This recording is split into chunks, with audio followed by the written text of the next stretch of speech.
नमस्कार, मैं जूली तिवारी। हर समय आपके साथ न्यूज चैनल में आप सभी का स्वागत है। तो चलिए नजर डालते हैं आज के कुछ मुख्य समाचारों पर।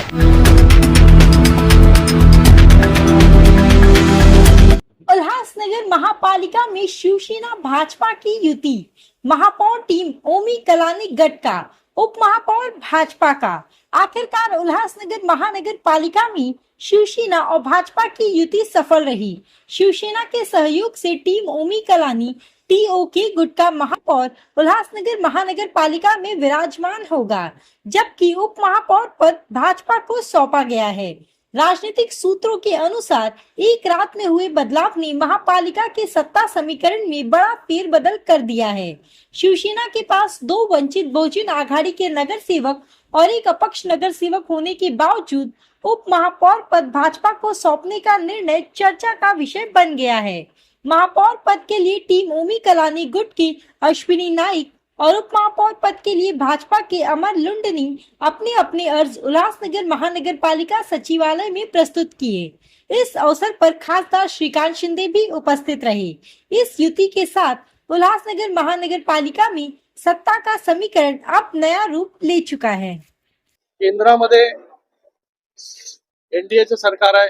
माननीय या देशाचे यशस्वी प्रधानमंत्री नरेंद्र मोदींच्या नेतृत्वाखाली एनडीएचं सरकार, त्याचबरोबर राज्यामध्ये देखील महायुतीचं सरकार, माननीय मुख्यमंत्री देवेंद्र फडणवीस, त्याचबरोबर या उल्हासनगर महानगरपालिकेमध्ये सुद्धा महायुतीचंच सरकार जे आहे सत्ता। नगर महानगरपालिकेमध्ये जर आपण आकडे बघितले की इथे विरोध करायला विरोधक सुद्धा शिल्लक नाही, अशी परिस्थिती जी आहे शिवसेना आणि भारतीय जनता पार्टीची या ठिकाणी आहे। आज या ठिकाणी आनंद होतोय की आज माननीय मुख्य नेते उपमुख्यमंत्री एकनाथजी शिंदे साहेबांच्या नेतृत्वाखाली आणि त्याचबरोबर रवींद्र चव्हाण साहेबांच्या नेतृत्वाखाली या उल्हासनगर म्युनिसिपल कॉर्पोरेशन मध्ये महापौर पदासाठी सौ निकम मॅडम आणि त्याचबरोबर उपमहापौर पदासाठी अमर लुंड हे दोन्ही जे आहे शिवसेना आणि भारतीय जनता पार्टी याचे उमेदवार जे आहे हे या ठिकाणी त्यांनी उमेदवारी अर्ज भरलेला आहे।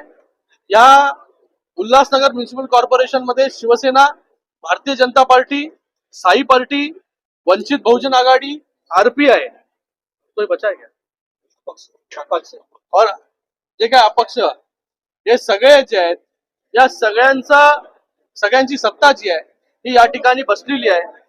विरोधक जे आहे या उल्हासनगर म्युनिसिपल कॉर्पोरेशन मध्ये जे आहे आता विरोधक शिल्लक जे आहे ते राहिलेलं नाही। पूर्ण मॅन्डेट जे आहे हे या उल्हासनगर वासियांनी महायुतीला दिलेलं आहे। म्हणून आज महायुतीचे दोन्ही उमेदवारांनी या ठिकाणी उमेदवारी अर्ज दाखल केलेला आहे। येणाऱ्या 3 तारखेला या उल्हासनगर म्युनिसिपल कॉर्पोरेशन मध्ये शिवसेनेचा महापौर बसेल आणि त्याचबरोबर भारतीय जनता पार्टीचा उपमहापौर या ठिकाणी बसेल आणि भविष्यामध्ये चांगलं काम या उल्हासनगर म्युनिसिपल कॉर्पोरेशन मध्ये ही दोन्ही मंडळी आणि त्याचबरोबर सगळे नगरसेवक जे आहेत ते या ठिकाणी मिळून करतील। महापौर उपमहापौरचा फॉर्म्युला किती वर्षाला ठरवलेला? आता बघा, महापौर शिवसेनेचा झालेला आहे, उपमहापौर भारतीय जनता पार्टीचा झालेला आहे। वरिष्ठ नेते शिंदे साहेब असतील किंवा प्रदेश अध्यक्ष रवींद्र चव्हाण जे असतील, हे दोघं जे आहे हे किती वर्ष कोणाचा महापौर होईल, कुठल्या कमिटीज कोणाला मिळतील, या सगळ्या गोष्टी ज्या आहेत हे वरिष्ठ मंडळी त्या ठिकाणी ठरवतील। पण या ठिकाणी कोणाला किती वर्ष मिळेल त्यापेक्षा महायुती एकत्र मिळून काम करेल या शहराच्या डेव्हलपमेंटसाठी, हे महत्वाचं आहे। तो आज के लिए बस इतना ही। कल फिर मिलेंगे इसी समय इसी चैनल पर। तब तक के लिए मुझे दीजिए इजाजत। धन्यवाद। हमारे चैनल को सब्सक्राइब करें और बेल आइकन दबाना ना भूलें ताकि हमारी खबरें सबसे पहले आप तक पहुंचे।